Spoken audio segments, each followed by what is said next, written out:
I'm Imran Ahmed, founder and CEO of the Business of Fashion, and welcome to Drive, BOF's new podcast series, delivered by DHL, where we hear the stories of fashion's most dynamic entrepreneurs in their own words. This week, I sit down with Alexandre Mattiussi, founder of the Parisian menswear label Ami, which means friend in French. I was working for big houses, Givenchy, Marc, and as a customer, I couldn't afford the designs I was doing. It's completely disconnected with me, and I'm a designer, so I should be the one who could wear or afford these designs. People in fashion can't afford the clothes they're working on. This is an amazing experience to be an entrepreneur, to build a company, to express yourself, because I'm free today actually. This is the best thing ever. So here's my conversation with Alexandre Mattiussi to learn what it really takes to build a global fashion business from scratch.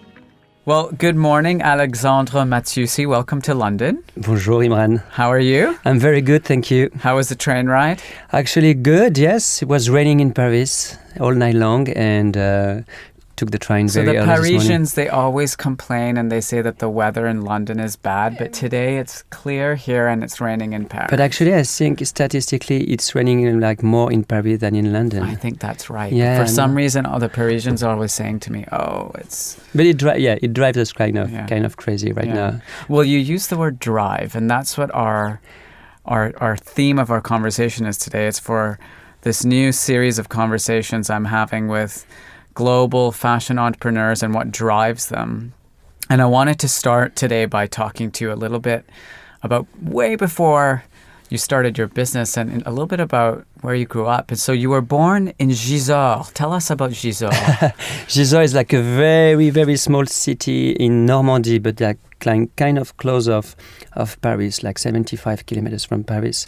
It was like a countryside. It's really the countryside, the fields, the cows. I had the chance to grow up in close to the forest and everything, which is, I feel very, very lucky today when I'm living in Paris for the last 20 years. Yeah. And sometimes nature and countrysides, I miss a lot of this. How did growing up in Gisors shape you as a person, do you think? Now that I think about all of this, I think that it helped me to build my imagination. When you don't have so many things to do, I've been very creative from the very beginning. I used to sketch, to dance, to sing, to do all that things in my little bedroom, and with my parents waiting for me during the dinner because I was doing something else, and it was for sure the beginning of something. I didn't know what, but I knew from the really beginning that I needed to express myself through a creative, point of view. Mm-hmm. One of the things that you did early on was ballet, and I didn't know that until actually today. Why ballet? What drew you, especially if you're in the countryside? How did you get into ballet? I woke up in the morning. I was 4 years old. I remember I was with my mother alone at home, and watching the TV during a lunchtime. Actually, I remember everything. You remember that moment? Exactly that moment. And at the TV was Swan Lake, yes, le Lac des Cygnes, of course, a ballet dancing thing, and I was completely watching this with I was wow, what's happening there? And I asked to my mother, showing with my finger, I want to do this, and she said to me, okay, this is dance. Do you know what it is? And she started to explain to me, and she said, you're going to ask to your father tonight, because we were in the countryside, in 1984. So, and he came back home by night after work, and we had this conversation. And I said, I want to dance, and he said, okay, dance. If you want to dance, dance. And this is my first big thing, because from the moment my parents allow me to do whatever I wanted to do, that really helped me to feel very comfortable with my choices and with who I was at this time. And I started to do ballet dance course, and I did in that Gisors. In Gisors, in a little dance class with only girls, actually. I was the only boy. I was a kind of Billy Elliot. I was dancing all the time, from waking up to going to bed, like at school and everything. And I was like completely in my world. I was like listening into music, classical music. I asked my parents every weekend to go to Paris, to go to the opera, just to watch the opera, not going inside, actually, just walking around the opera, and sometimes we get in, and I was completely into that. Patrick Dupont was a dancer at this time. I was like fan of him. So, and from 4 to 14 years old, I did dance till the contest to become a petit rat at the Opéra de Paris. And actually, I was turning 14 years old at the beginning of the teenagehood, and it was like kind of frightening, because I was like completely, protected with my girls in the countryside. Yeah. But from the moment I went to the contest, we were like 500 kids from all around the country who joining the contest. Was and I was like, was there a stigma for a boy in the countryside? Yes. How did that feel? Actually, to be honest, I don't even remember that kind of things, because for sure I was like, I can say bullied, but it didn't hurt me at all. Because did it make you stronger? Actually, it really made me stronger, because I felt so passionate, and I felt like so in love into what I was doing. I felt like protected in a way by the passion, by the art of dancing, because I knew what I was trying to do with dancing. It was trying to express for sure something from the bottom of my heart, but to be technically doing something. Dance is about technique and emotions, and I felt I was like building and something from really deep inside me. So I felt very strong about that. But at 14 years old, when I arrived at this contest with all these kids around, ready to kill to succeed, and I didn't actually manage the competition at this time. I was actually not aware about the competition, because with my girls in this little dance class, there was no competition. It was just about love to dance, And actually, I was with my mother this day, and she said, "Good luck." And I was there with all these kids, like ready to push you in the stairs. Really, like. Really, like it was really competitive. Very, very competitive. And I said, "Oh my God, I don't want this. I love dancing, but I don't want to make it, a competition with the others." And actually, into fashion, I have the same feelings. I don't put myself into competition. Right. I don't want everything. Everybody wants to put you in competition. From the moment there is a new brand or someone a little bit hotter, makes a little bit more buzz and everything. And I feel very comfortable with myself, saying, we all have our different stories to live. Make it happen in a very nice way. Don't try to hurt people. Make it like, make it like, yes, I feel the best as possible you can do, but don't try to compete yourself with people, because I feel like it doesn't help you so much. Right. Gives you more stress, I think. So is that why you stopped ballet? Yeah, stopped like the day after. I went to that contest. I missed it like completely, but I was like aware that I was missing it, because I didn't want to make it happen, actually. And back to home, and I said, okay, I want to do something else. And in the same times, I was sketching, dancing, cutting fabrics to make my own costumes and everything. So the next step was like more into creative, and I've been lucky enough with my mother to find a school close to Paris that at this time it was called like a bac F12, which was like actually 24 hours. Like a baccalaureate. Like a baccalaureate, yes, but it was like a specific technical session for people who wants to create and to do some art. So it was really, really different, and I was like super, super happy to do this for 3 years. And then after I was graduated from this baccalaureate, I arrived in Paris in 1998, where I started the school called Duperret, which is like a public fashion school. And so what was it like there at Duperret? It was actually, again, the end of an era and the beginning of a new one, because we didn't have computers yet at this time. I think the guys get computers in 2000. I look very old saying this, but this is crazy because we've been the last degree without computers. No, we did everything by ourselves, like with copies, photocopying, sketching, putting words on papers and just cut them and stick them on things. No computer, no anything like that. So it was again a moment where we had the chance to really work on creativity and imagination. Amazing. And what did they teach you in fashion school at that time about business? Anything about business? Anything about business. Nothing. It was really the beginning of starting to talk about collection plan, for example, or cost of fabrics. But it was not really that period where teachers try to say to us that you need to design something, it's going to be sold, it's going to be, we didn't talk about celebrities, we didn't talk about social media for sure, we just talk about creativity. Just be creative and try to make something, and that's all. So so actually it was funny because I had the chance to work very, very early because before the end of my degree, I started at Dior, where Eddie Slimane was working there. I didn't work with him actually because I was working on a second line called 30 Avenue Montaigne. But he was, the creative director, and it was the new thing. It was amazing, and I really loved it. Actually, I fitted very well the clothes at this time. So we had the chance to go to the private sales, and I actually offered myself my first jacket when I was 21 years old. It was like a Jérôme by Eddie Slimane. It was like perfect. I felt like a prince in it. Yeah. And this time I was like working on a collection, and I learned everything there. Actually, the reality of the business. And again, 20 years ago, when we were talking about menswear, it was not so relevant compared to Why did today. you choose menswear and not women's wear?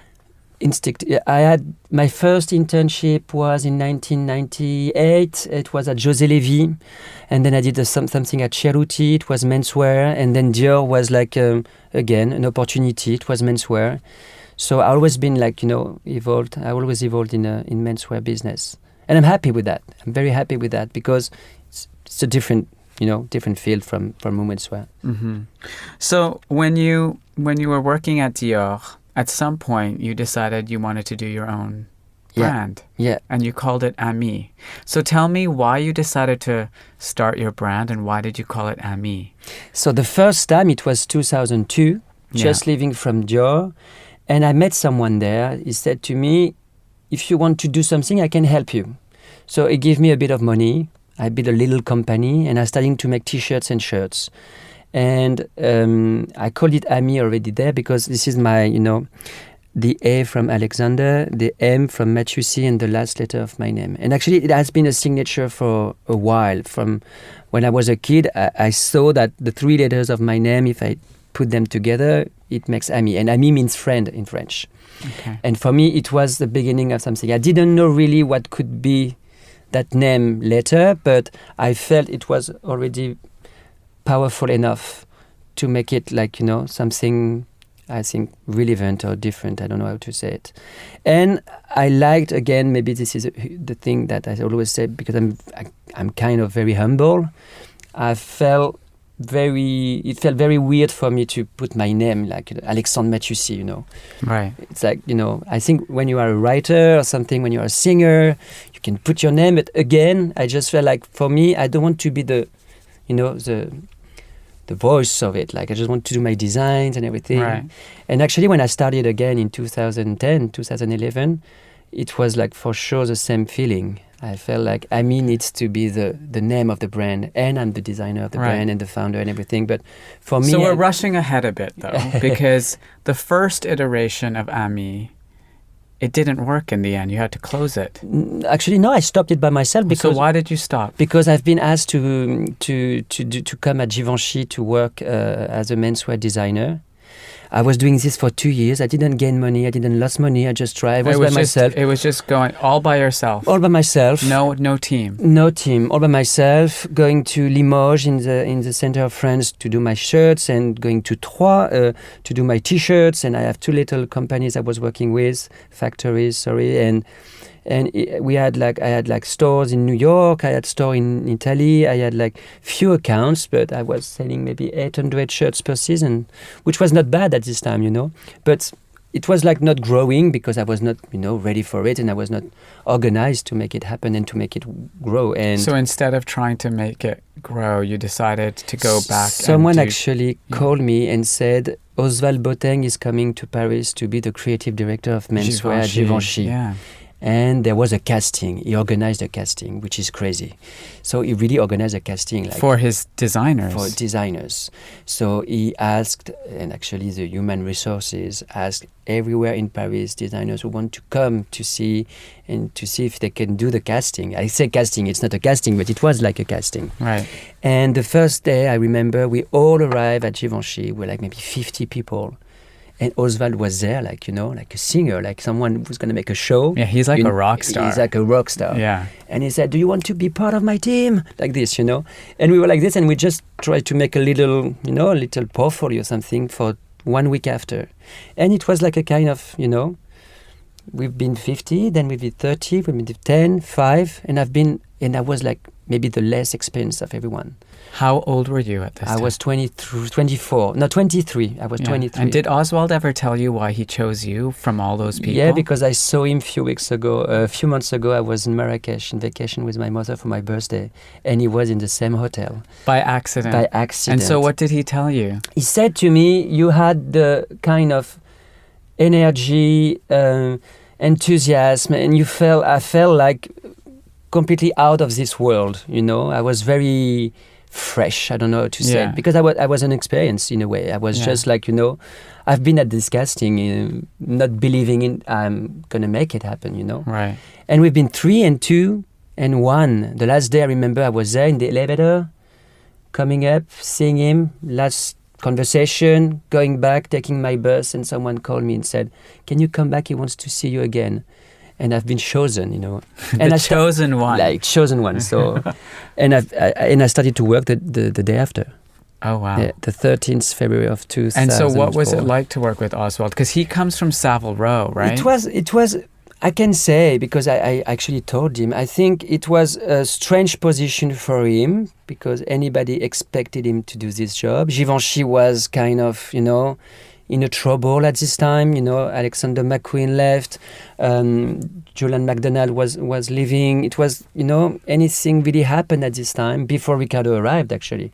The same year or the year after. I think he arrived in 2005. So there was expectations, but in the same times we didn't know where we were going. And Oswald, I can say, is a very amazing human being. He was acting like a father, more than a designer. He didn't know anything about how Paris fashion industry was working. So he really gave us the keys, We were 2-3 young people like me, 23, 24 years old, trying to do our best to make a collection.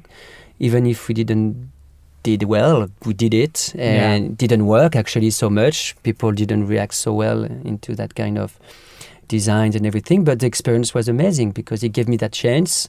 And I will be always, grateful about that because a lot of people say bad things about him, but I can say this is the one who gave me my chance, so I respect that. And and he was like a fantastic, entertainer. We had like lots of fun with him. Yeah. And he was very crazy, and at the same time he was super nice. And when I say crazy, because he was like kind of hysterical, but he was like a super nice and with deep and strong values. I think that's someone I respect. So when Oswald left, did you stay when Ricardo arrived? We stayed. Actually, we had 2 years with any creative direction. So there was nobody. There was like Thomas Merikowski. Yeah. You know him, who's doing Alto label today. Yeah. We are together with another guy and a collection director, some interns. And Marco Gobetti were there with us. Yeah. And I loved Marco Gobetti. This period was amazing because Marco was there, seated with us, trying to make a collection. Yeah. And actually, we tried to do our best to make a collection again. That must have been so daunting, right? So Oswald leaves and we've been there, the studio, 2-3 kids, 25 years old. With one of the biggest brands in Paris. Amazing. It couldn't happen today, you know what I mean? It was like 14 years ago, and it was possible to make it this way. But this is like very artisanal. Mm-hmm. crazy. But we learned so much at this time. Yeah. What did you learn? We learned actually how to, I can say, because this is the way I still do it now, it's to build a collection. Yeah. Build a collection, what does that mean? That means that you need to create a range of clothes, because I'm really methodic and very organized about the way that things needs to be articulated together. Of course, you put your idea of the collection, the creative side of it. But I think in menswear, you need to very well balance the range of clothes, because men's needs a coat, they need a jacket, they need a shirt, they need a pair of jeans, they need a pair of trousers, they need a trainers or a pair of boots, they need a tie, they need a knitwear, they need so many things, you know.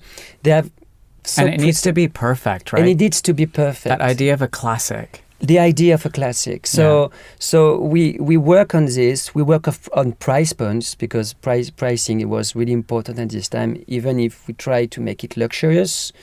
So the pricing of fabrics, the cost of fabrication, the way we organize things, the way we put a fabric close to another, the way production team helped us to make it happen. And then I was like lucky enough to be in that little house, because Givenchy was a really little house. Marco Gobbetti was really nice with us, inviting us to all the meetings. And even if there was a meeting I didn't need to be there, he said, come with me. And I was like part of communication meetings and marketing, event marketing. So in a way, Givenchy was your fashion school. Yes, it was definitely my fashion school. I stayed 4 years and a half there. Yeah. And then Riccardo came in. What was that like? It was fantastic. Because people didn't know Riccardo at that time. Riccardo is like a huge name now, but at the time he was a completely unknown. We heard some rumors about Sofia Kokozolaki. Yeah. And we heard some rumors about another guy, I don't even remember the name, and Riccardo Tisci, and we were actually checking on style.com. I remember he was presenting maybe his second collection in Milano, was like super dark and you know, it was like in a church or something like that, and we said, oh my god, this is crazy. So we were like super curious, and then he came in, and he was 29 years old, so he was kind of young, didn't know anyone, he was super shy, super shy. And we start to get close with him. He was really he wanted to change the house for sure. I'm thinking now that he wanted to change the world too, but and we did the first, and I did actually the first collection, his first menswear collection with him, and then I left. Okay. And I was like super honest with him and with the team, and I said, I'm not going to be able to give you what you need with your idea of this creative. I'm not going to be, I can make a jacket, I can make a shirt, I can help you to find a good fabric, but it was like maybe too high fashion for me. How did you know that? Okay. I know where I can be very good, and I know your weaknesses. Exactly. And I prefer to be honest. I don't want to work on my weaknesses. I prefer to work on my strength. And that's actually, a really good lesson. Work on your strengths. For sure, because even when I hire someone today, when I have an interview with someone in my team, I said, what's your strength? What's your weakness? Yeah. And if he says to me, I don't like to do technical sketching, I will say, you will never do technical sketching in AMI. I prefer him to concentrate on something he feels comfortable, strong, and where I can really help and bring something into the team, in the company. So I said to Riccardo, I'm not going to be a good designer for you.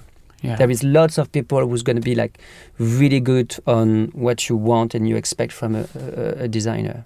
So I left to Marc Jacobs, and I left it was like strange deal, because I was supposed to move to New York. It was beginning September 2008, so beginning of the economic financial crisis, and I was supposed to move to New York, but the production of the menswear, directed by Joe McKenna at this time, was done at Staff International, in Italy, close to Venezia, and the team was in Paris because Marc was often there for Louis Vuitton. So it was like I was there between New York, Italy, and Paris. And actually, I didn't like it. I was like, I learned a lot. Why didn't you like it? Because, to be honest, I can say it now. I was expecting, because I had actually the choice because LVMH said to me, we can give you 2 jobs. First one is like Marc Jacobs New York or Loewe in Madrid. And I didn't actually know Madrid at this time, and Loewe was... Yeah, Loewe wasn't in a strong place at the time. And, 2008, Marc Jacobs was like super, super cool. So for sure, I did that choice. And actually, I was thinking like at this time, I thought, that it will be like a very, very cool company. But everyone seems so straight there, very stressed, lots of tension.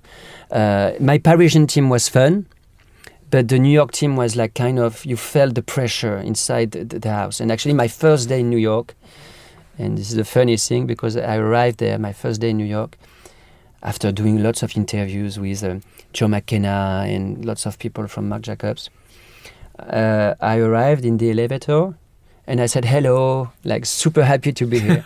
And I was with maybe 5 or 6 people and anyone answered to me. No one did. No one. So I thought they didn't hear me. So I started doing, I say, hello, and anybody answered. And this is the beginning of my year at Marc Jacobs. So I met fantastic people. I had a great experience.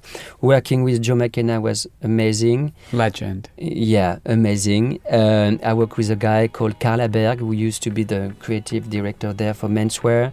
And it was fantastic. But it was a perfect year for me to say to myself, okay, maybe I'm ready to do my own thing.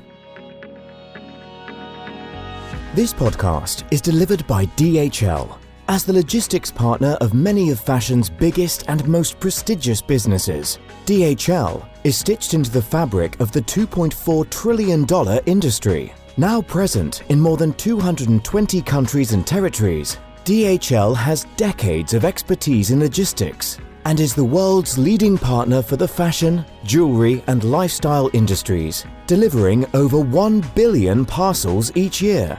Drawing on its entrepreneurial expertise, DHL offers tailored logistics solutions suitable for any fashion business, from emerging designers to established global mega brands, to independent stores, e-commerce giants, and direct-to-consumer startups. For more information about DHL, visit dhl.com.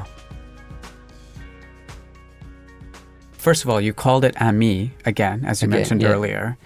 But with all of the experience that you had at Givenchy and Marc Jacobs, and what did you decide you were going to do differently this time? Like what was going to be the foundational principles of this new brand? Because by the time you created Ami, like the fashion business had completely changed. There was a very competitive menswear market. There was a much bigger visibility of the fashion industry by this point. The internet had taken off. Social media was just starting. Like, what were your ideas for how you were going to create the brand the second time around? So I was like leaving Marc Jacobs, and I said to myself, okay, let's try something. I was like working for big houses, Givenchy, Marc Jacobs, and I was like, I couldn't afford, as a customer, I couldn't afford the designs I was doing. So this is the starting point. I said to myself, okay, I'm doing like a 2,000 euros like sweater in cashmere. I'm sketching and designing like a 1,000 euros jacket. You know what I mean? Or it was super creative or super expensive and super luxurious. And I said, okay, it's completely disconnected with me, and I'm a designer, so I should be the one who could wear or afford these designs. So that's a funny point, because you can see, and still today I'm pretty sure, that people in fashion can't afford the clothes they're working on. That's crazy. That's crazy, okay? And I try to imagine myself as a cook, doing my cook in a kitchen. I couldn't afford the cook I was cooking. The food you were making, The food I was making. So it's impossible. If I was a singer, it means I couldn't like the music I was doing, And this disconnection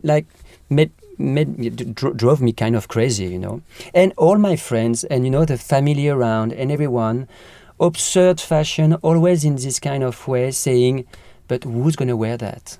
Who's going to buy this? So we felt at this time, again, even in fashion has been like democratized in a way.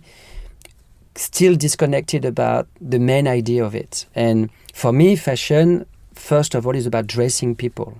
I want to dress myself because I love fashion. I want to, buy things, and I want to make a good style of myself. And my friends are the same. We have sometimes the opportunity to afford clothes at a good price, but not at this level of pricing, or not at this end of the creativity on the luxury thing. So the beginning was, let's start again from the beginning, and let's try to keep all my experience from the luxurious brands I was working for, and trying to make it like more realistic, more accessible. And at this time, actually in 2010, there was not so many brands like this. Mm-hmm. You have the mass market, as we call it, like with H&M and Zara. We did like a fantastic job, to dress people all around the world.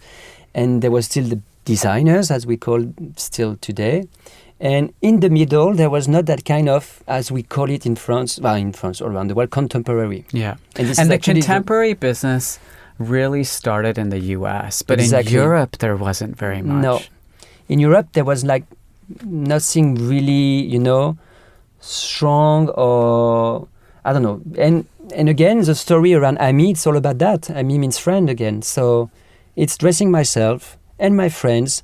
Let's try all these Parisian guys all around, trying to, finding the right sweater, the nice trousers, with a touch of something, which is like a good fabric, good cut, very simple details, a look, but in a kind of a story. I don't want to say storytelling because it was not a storytelling, but trying to put ourselves in clothes that makes you feel cool, and you didn't cut harm to buy them. So it's really cool because you had, whenever I talk to young designers thinking about setting up their own business, I always say you should spend a lot of time thinking about your customer and what's your like real value proposition. Like, why is someone going to buy your clothes or your brand over another brand? But the other thing is that actually you are also super creative, right? From your early age, from being a young boy who was interested in ballet. Like, how are you going to channel your creativity in a commercial brand? So, as I told you before, I wanted to first of all trying to design a wardrobe. Yeah. A range of clothes I love, and trying to keep that classics and say, let's do a camel coat. Let's do a navy sweater, like a grey flannel suit, a white shirt, a blue Oxford shirt.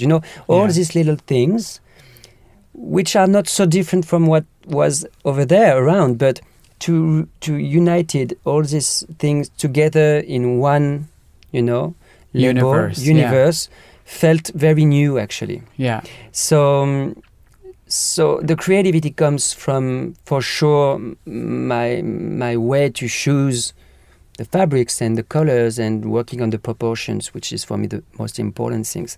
How it folds like a jacket, the length of a sleeve, like the length of the coat and everything, the details in the buttons.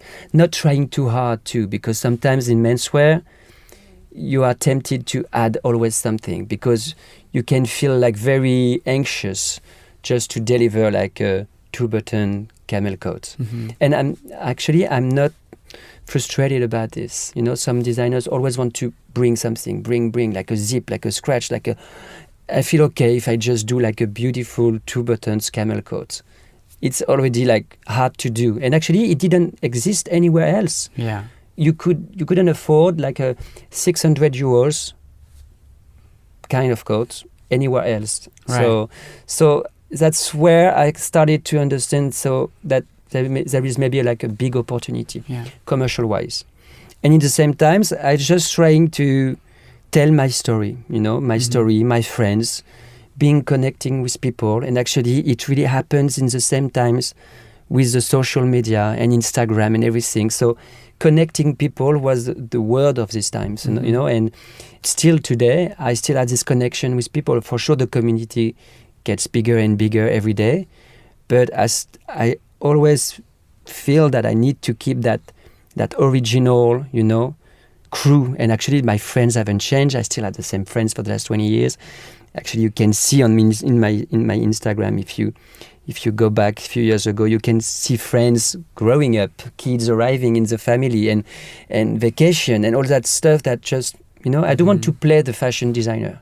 I don't want to invent a life that I don't live, My life is very simple in a way. I'm very lucky. I have like fantastic experiences, and I have fantastic opportunities to meet great people, to do amazing things and travel and everything. But the idea of my day is very like going to work, having a nice lunch with friends, joining my boyfriend by night, going to the cinema. So I think the danger in fashion sometimes is just to try to... Yeah, you can get caught up in all of it, right? Yes. And as I say always, and this is something I really fight, not every day because this is easy still for me to do it, but to get a bourgeois, I think l'embourgeoisement, I don't know the word, there is no words. L'embourgeoisement, what does that mean? That means you start to, to get money, you start to want to have like a nice flat. Right, so it's like this kind of like, once you start to make money, you kind of lose connection with reality. Exactly. I don't have materialistic, issues. I don't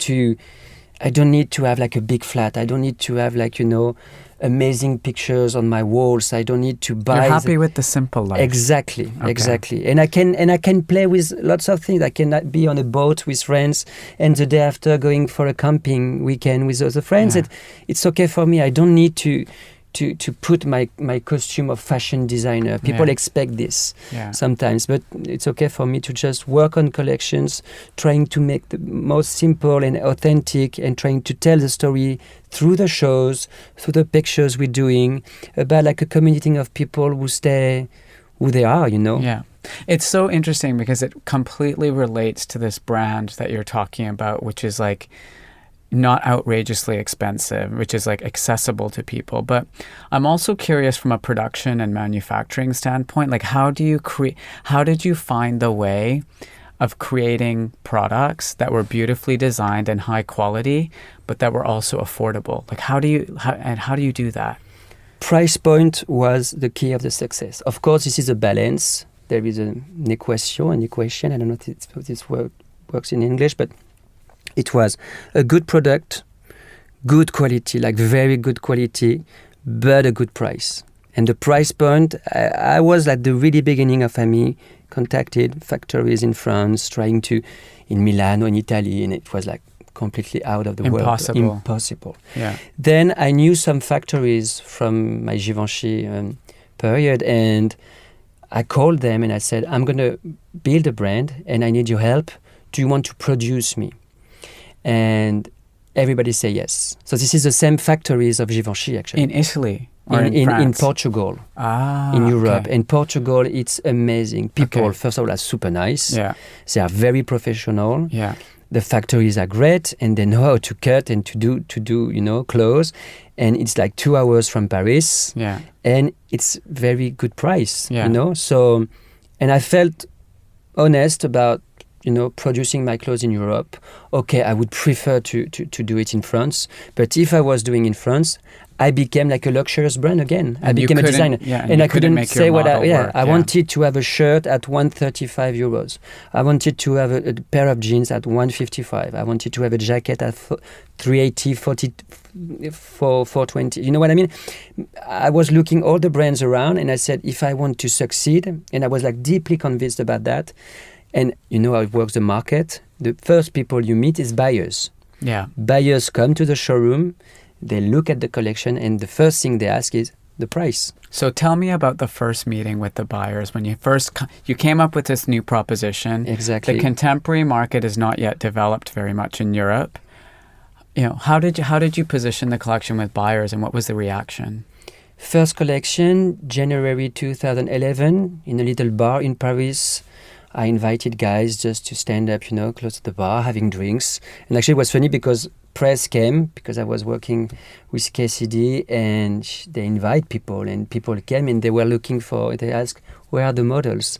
And actually the models was there, And it was funny because I didn't thought about that actually. I haven't thought about that. It was so... everybody looked the same in a way. There was not fashion in the side, and it was real life. It was real life, you know. And I said, "This is the model." Say, "Oh my God, I thought it was the clients of the bar." So And from that day, I remember I was saying, okay, this is the way I want to make it happen. I always want to make, sometimes I went maybe a little bit higher or like a little bit like, farther, but I want to keep it real, This is the key and the strength the strength of this collection, that people can relate and connect easily. It's not like fashion models. It's not like fashion. It has to be real. The guys on the catwalk can go out the catwalk and go to the street, and you can say, oh. And they won't look like cartoon characters. Exactly. Yeah. And first appointments, Mr. Porter, Corso Como, Le Bon Marché, 3, 4, and they came. And Barney's, of course, Barney's. Yeah. It was crazy. The first day. So the show was on Wednesday. Thursday morning, the 4 of them came to the showroom and they all buy. Wow. It was like... Were you expecting that? Of course not. Okay. And what do you think it was that resonated? Because Corso Como, Barney's, Mr. They're Porter, all very Le Bon different. Marché. One is French, one is British, one is American, exactly, one is Italian. Italian. And they all say this is exactly what we expecting for a long time. Right. It's masculine, it's classical, but with a twist. It's the right balance between casual and classic. It was everything seemed actually lucky me, but it was okay for everyone. And it was a good price. It was a good, and the price was, they say, oh my God, okay. So they all make the exclusivity, Mr. Porter exclusivity, Barney's exclusivity for the US, Corso Como and Le Bon Marché in Paris. Right. And we did €500,000 the first season. Wow. And then how did you fund that? Because to get all of those clothes produced, did you have that much capital to get all of the financing? The first collection cost me €20,000. But then to produce it, you had good relationships with the factories, and they paid a deposit. And they paid all the deposit, 30%. Which is a really important part of when you're launching your business. And this is the advice I give to everyone who starts in the business. Yeah. Money could be like a trouble, very, very easily and very quickly. Yeah. You have to, I always say, I have a friend actually who was launching his business, and he's telling me, no, I'm not going to sell a lot the first year. I say, you have to prepare your success. Because if you start saying that's not going to work, of course you won't need money. But you're going to need money. Why? Because that's going to be successful. Sure. It's like a plant. You need to put water every day on it. Yeah. If you don't put water in a plant, it dies, you know? And actually fashion costs a lot of money because you have the shows, you have the production, you have the companies, the press, everything. It costs a lot of money. So you have to prepare yourself to the success. That's such good advice. Okay. So from that first season, the business started to grow really fast. Can you talk about what it was like after that? What happened? It was like a dream, and I was organized because, again, I was 30 years old. Yeah. I had the experience of 10 years working for big houses, so I wanted to build my company only because I was ready to it. I was ready to have a PR, a sales team, a product manager, an office, a showroom. So I really was ready to make it happen. Right. It was not just, I try and I see. No, I wanted to make it happen. So everything was kind of, organized to be ready to produce, be ready to deliver, be ready to invoice, be ready to talk to people, to make, interviews and everything. So, and it was like this, yes, first year we reached the first €1 million of turnover, and then it growed every year since 7 years. The other thing I talk to young designers, and a lot of them then they ask me, they go, how do I find a business partner? And I know Nicolas quite well, and he's become a friend, but just the idea of finding someone that you can work with has also been very, very key to your success. It's been a big part, the partnership between you and Nicolas. How did you find him, first of all? And second of all, how did you know he was the right person to work with? Because, so many designers, they meet lots of people, but they ask me, how do I know if it's the right partner for me? For everything, actually, I'm very intuitive, and I think we are all kind of very intuitive, but in this industry, intuition is key. You have to really trust yourself. You have to feel, and I always say, you have to feel very confident with yourself. Of course, you can be crossed by doubts and everything, but you want to go there. You have your goals and everything, and for sure, life can be very surprising. And actually, I've been lucky enough from the really beginning, because I think I get this energy to federate around me people who really wants to help and to be part of the project. So actually I met Nicolas through a friend nearly 5 years ago.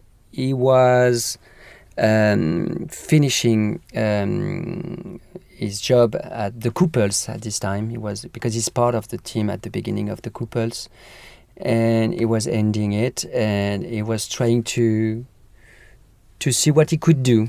And he went to Le Printemps, which is like a department store in Paris, and he discovered Ami, and he liked it very much. So he tried to make a connection with me. It was not really hard, actually, because he found the right people to make the connection. And we met, and it was him. Like, I didn't expect to have like a CEO at this time, because I felt okay with myself, with my team. But he was arriving at the perfect moment, and we started to work together. He invested a bit of money. He was really part of it, and he helped me to organize everything. Even if I was very organized at the beginning, but when he came, he put, a strategy, because daily I was really, trying the best to make, Because you were overseeing the business and the creative side. Yes, I was doing accountings in the morning. I was seeing my banks in the afternoon. I was doing a creative meeting with my little team at this time, which is like an intern. Yeah. And I was going for production. I was doing everything, for sure. Right. It's important to do everything. I think it's really important, because even now that we are nearly 80 people in the company, because I know all the jobs, I did everything from the beginning. Yeah. I respect everyone for sure. And it's a team thing. You can't do anything by yourself. Yeah. And you know that better than me. It's like you have a vision or something, but you need people around you to Absolutely. to help But it you does, to, as you say, it really does help. If you can understand what all the jobs are, even as the company grows, you know what it takes to do every single job. So exactly. I completely relate to that, even with my own experience in BOF. Like in the early days, I used to upload all the stories and deal with the developers, and so you kind of understand all of the parts. Mm-hmm. So when Nicolas joined and he helped to bring the strategy and a bit of investment, what was the strategy that you guys came up with then? Because then you were ready to take it global, right? Like you were going to open stores. And exactly. And actually, I the first year, because I knew that from the first season that if I didn't have clients, because most of the collections people introduce don't have a direct response. And I had like a direct response. But I was already into retail thing. I really wanted to have my stores. I was really into architecture. I wanted to make it. This actually story needed like a store, like an envelope. And I did like a pop-up store in Paris the first season, and people came, like a lots of people actually, Parisian friends and lots of guys, and really, really quickly I wanted to open a store. So actually we opened the first store in Paris, and actually Nicolas was not there at this time. Mm-hmm. We opened the first store in December 2012, actually the 12. And then we opened a second store in Paris. Then we have 6 stores today. In Paris? 3 in Paris, 1 in London, 1 in Tokyo, and 1 in Hong Kong. Okay. And why did you choose those cities? Like, why those cities and those for the stores? This is funny, because today when I think about all this, it's all about meetings and opportunities. I didn't choose to come to London, really. So when we were starting to think about London, for example, Nicolas was like talking with landlords, and then we had like an opportunity to Duke Street. I remember he called me. He said, "You know what? I think I found a store for London." And I said, "Really?" He said, "Yes." He sent pictures, and I said, "Can we do it?" He said, "Okay, let's try to make it happen." Right. So you're really opportunistic about things. Yes. I don't want to plan too much. But this is the way I do too in my life. Huh? For example, I don't even know what I'm going to do this summer. You know what I mean? I like the idea of sometimes being... Because fashion is so about, growing business, making a plan, having a strategy, double your turnover. But I still feel a bit disconnected about this till today. I like the idea of growing. I like the idea of, creating things around the world and opening a beautiful store somewhere, but it has to look natural. I don't want to force anything. Okay. I can fight a lot for things when I believe in something, but I don't want to. I think I take my time and even if we have been lucky enough to make it, happen in a very short time, but I like the idea now to, this is a story of my life, Mm-hmm. I should be there in 40 and 50 years, I can imagine like very easily myself as Ralph Lauren or Paul Smith or Giorgio Armani, Mm-hmm. So, but I like the idea of not just being a fashion, a buzzy or trendy thing. I want to build on time, So if you go too far, too fast, you can lose your soul, your creativity, and the happiness to do this job. I feel like very happy every morning coming to the studio because we're having a lot of fun. Okay, we know that we are not the high fashion, the best. It's okay, we're doing our best to make it happen. I think we dress people all around the world. I was in the train this morning, I saw someone with the sneakers. When I arrived in the street there, I saw someone with a jacket. Emma from my team. Exactly, she's wearing like a jumpsuit. That's a good thing. This is the best thing. And you can meet fantastic people. You can have great interviews. You can have like beautiful features in the magazine. But for me, the most important thing is to please a client. Mm-hmm. To think that every day, there is a customer coming in a store, spending his money, because this is it's an investment. Clothes cost a lot of money, even if we try to make it affordable. Spending 600 or 700 euros for a coat, it's a lot of money. So I have this, conscious. Mm-hmm. So I respect that more than anything else. So Alexandre, if you were going to give some advice, and you've already shared some very important lessons, but like what's the most important thing that a young designer should know for building their business and taking it global? Like, it sounds like you've had the drive from a very young age to be creative. And it sounds like you also learned through your experience at some of these big houses how to take that drive and that creativity and structure it and organize it and to come up with a commercial proposition. What drives you to keep going? Like, how do you keep the same energy and the same commitment every day?